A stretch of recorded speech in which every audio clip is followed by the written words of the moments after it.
à tous et on commence notre revue de presse avec un coup de tonnerre sur le rocher. L'AS Monaco a suspendu Thierry Henry de ses fonctions d'entraîneur hier dans la soirée par un communiqué publié sur le site officiel du club de la Principauté.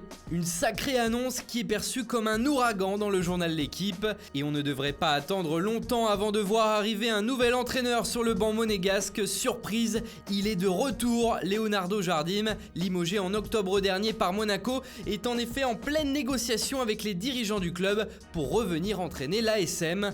Quelle histoire! En France, toujours le propriétaire de l'OM, Franck McCourt, s'affiche à la une de la presse locale. Dans un entretien exclusif accordé au journal La Provence, l'homme d'affaires montre sa détermination à sauver l'OM, plongé dans la crise depuis plusieurs semaines. Nous allons nous battre, nous restons combatifs, je soutiens Jacques-Henri Hérault. Tout le monde travaille très dur jour et nuit pour résoudre les problèmes, a-t-il déclaré.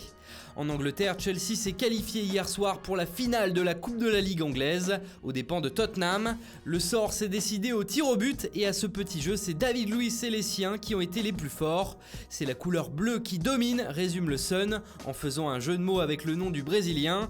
Les Blues affronteront les Citizens de Manchester City le 24 février prochain à Wembley.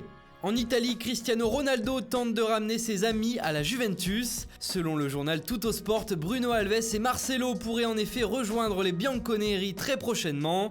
Pour le Portugais de Parme, il s'agit d'un remplacement à Benatia sur le départ. Pour le Brésilien du Real Madrid, les dirigeants de la Juve envisagent l'opération comme de plus en plus faisable à court ou moyen terme.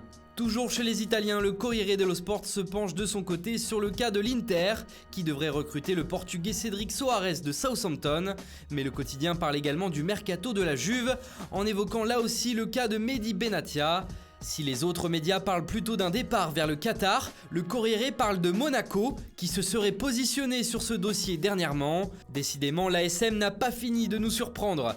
Et on termine par les joueurs nantais unis en mémoire d'Emiliano Sala. Hier, au centre d'entraînement des Canaries, tous se sont réunis en signe d'espoir face au drame, en compagnie de leurs supporters.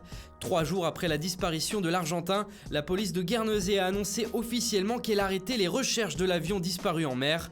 Les chances de retrouver Sala et le pilote de l'appareil, David Ibbotson, se réduisent un peu plus chaque jour. L'incident reste ouvert et nous avertirons chaque navire passant dans la zone d'avoir un œil sur une quelconque trace, a indiqué la police dans son communiqué. Voilà, c'est tout pour ce matin. Bonne journée à tous et à très vite sur Foot Mercato.